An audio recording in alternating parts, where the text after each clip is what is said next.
Y quiero saludar a esta hora también a María Jimena Duzán. Ella es periodista colombiana de la revista Semana. María Jimena, bienvenida a la tarde de NTN 24. Muy buenas tardes, Soraya. María Jimena, estábamos viendo pues estos homenajes que se están realizando tanto en el Palacio de Bellas Artes en México como en Aracataca, la tierra natal del Premio Nobel de Literatura.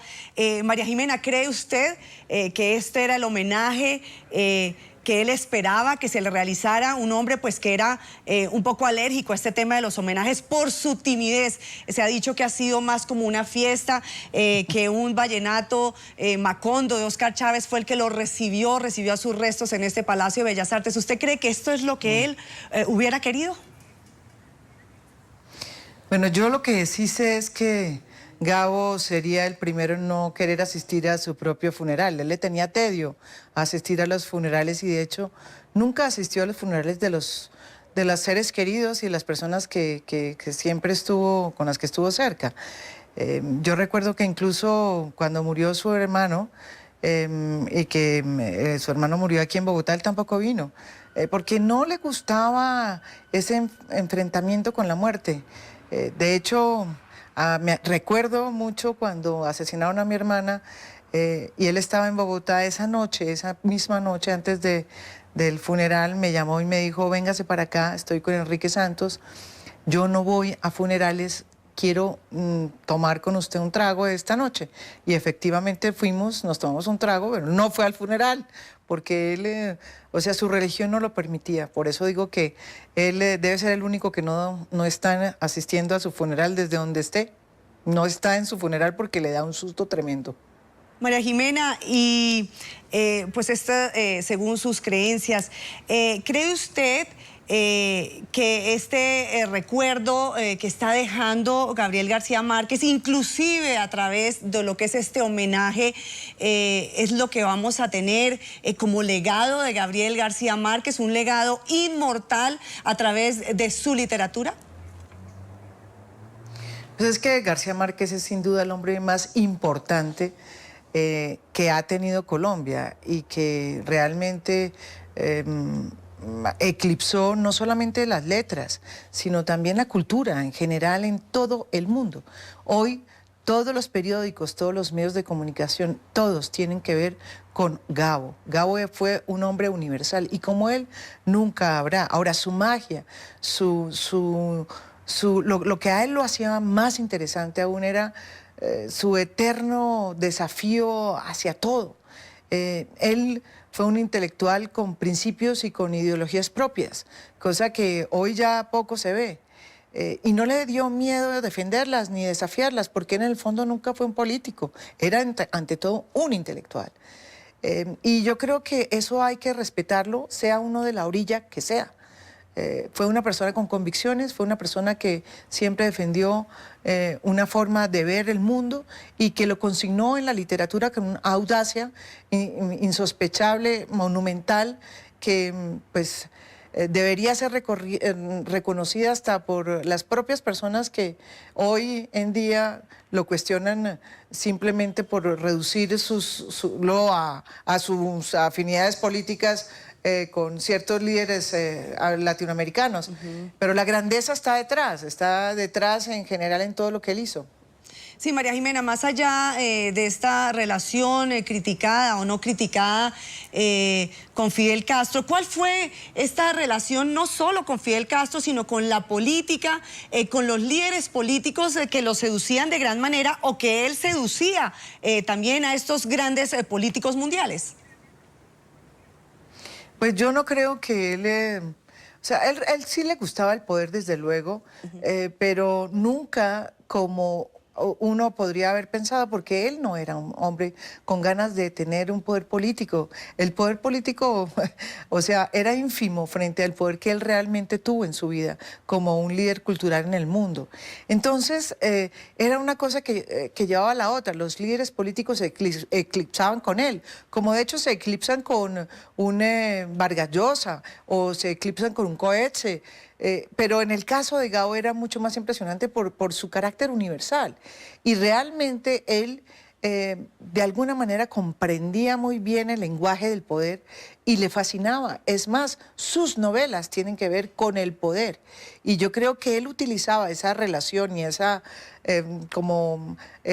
pasión y embrujamiento con el poder para después aplicarlo a sus novelas, cosa que hizo de manera magistral. Entonces, yo creo que si uno va a ver, él tuvo personas que fueron amigas de él y grandes líderes que fueron no solamente de izquierda, también de centro y de derecha. Lo que pasa es que hay personas encargadas que están diciendo que solamente fue de izquierda, amigos de izquierda y líderes de izquierda, pero realmente García Márquez, su afición era casi que un aficionado a ver cómo funcionaba el poder desde distintos ángulos. Y yo creo que era todo para volcarlo después en esa vena literaria magistral con que nos dejó pues, sus novelas, que son en el fondo, muchas de ellas, un estudio sobre el poder. Que sí, María Jimena. Y otro punto que pues es muy importante y que se ha hablado mucho durante estos días desde que se conoció esta triste noticia sobre su muerte, y es la relación con el periodismo. Usted como periodista que también tuvo la oportunidad de conocerlo, que también logró tener muchas enseñanzas que él le dejó, ¿puede compartir con nuestra teleaudiencia algunas de ellas y algunas de estas experiencias sobre su relación entre periodismo y literatura? Pues Gabo fue ante todo un periodista. Yo creo que incluso cuando hacía literatura, él era un periodista. Básicamente él nació, creció y se volvió periodista y siempre lo fue. A mí con Gabo me pasaban unas cosas increíbles y es que nos enseñó a todos, primero con sus textos costeños, que fueron los primeros que yo leí, a que todo era noticia, no solo lo obvio, sino también lo que era muy difícil de contar, lo que nadie contaba. Y eso fue lo que yo aprendí con los textos costeños, que fueron sus primeras obras, como digo yo, de textos periodísticos de la nada, de historias totalmente anodinas, sacaba una historia impresionante. Pero después cuando lo conocí, que fue ya en 1982, en París, me di cuenta que Gabo era un obsesionado por la perfección en todo lo que hacía en el periodismo. Me di cuenta, por ejemplo, que cuando hacía la columna, en ese momento hacía la columna para El Espectador, su famosa columna, era casi como construir desde cero, comenzaba piedra por piedra o ladrillo por ladrillo, y le costaba un trabajo inmenso hacer esa columna, que además fue una columna prodigiosa que hizo durante varios años en El Espectador. Y me impresionaba no solamente el tema, como lo escogía, sino el ángulo. Y ahí aprendí que lo importante del periodismo no es solamente el tema, sino la autenticidad con que uno aborde el tema, es decir, el ángulo que uno proponga. Y yo creo que en eso está la grandeza del periodismo, y Gabo fue un maestro en eso, pero además en sus crónicas, tengo una anécdota muy especial que la conté para la fundación, de la cual formo parte yo también, la Fundación Iberoamericana de Periodismo. En una ocasión me llamó de México cuando terminé de escribir mi libro Crónicas que Matan, y Gabo, con ese humor que tenía, me llama y me dice: acabo de leer este libro, me fascinó, me transportó, y acabo de decidir que voy a escribir la verdad de lo que tú escribiste. O sea, que lo que yo había hecho era no estaba bien hecho. Y desde luego escribió una obra magistral sobre ese mismo episodio que yo traía y sobre esa época de Colombia del narcotráfico, que fue la noticia de un secuestro.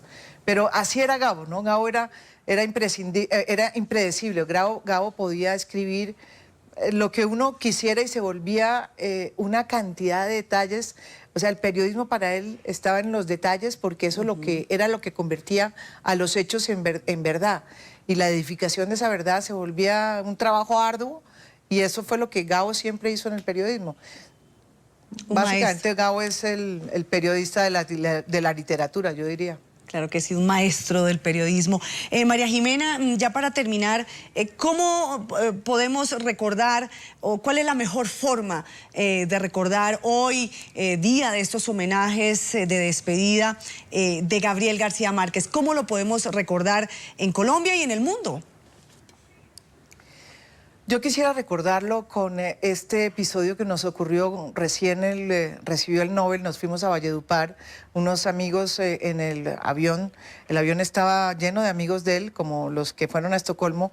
Fuimos a Valledupar después de eso y estábamos en ese momento bajando las escaleras y había, llegando a Valledupar, y había una cantidad de bandas tocando uno de los vallenatos que más le gustaban a Gabo. Y de pronto una niña salió de ahí, subió las escaleras del avión y le entregó a Gabo y a Mercedes una caja cerrada y le dijo, ábrela. Y Gabo abrió la caja y salieron de la caja miles de mariposas amarillas. Y esto fue la cosa más impresionante. Y de pronto todos nos miramos y yo le pregunté a Mercedes y a Gabo, le digo, mariposas amarillas. Me dice, anda niña, me dice Mercedes. Y es que, ¿tú qué crees? Aquí en el valle todas las mariposas son amarillas.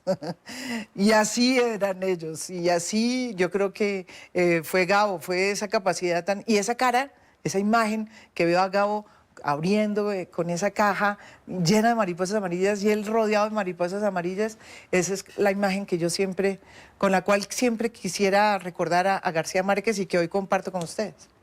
Pues sí, María Jimena, esa es la imagen con la que queremos recordar a Gabriel García Márquez, Nobel de Literatura. María Jimena, quiero agradecerle por haber estado con nosotros aquí en la tarde de NTN 24 contándonos pues estas anécdotas de su larga amistad con Gabriel García Márquez. Muchísimas gracias por la invitación y qué tristeza. Sí, estamos muy tristes. El mundo está de luto.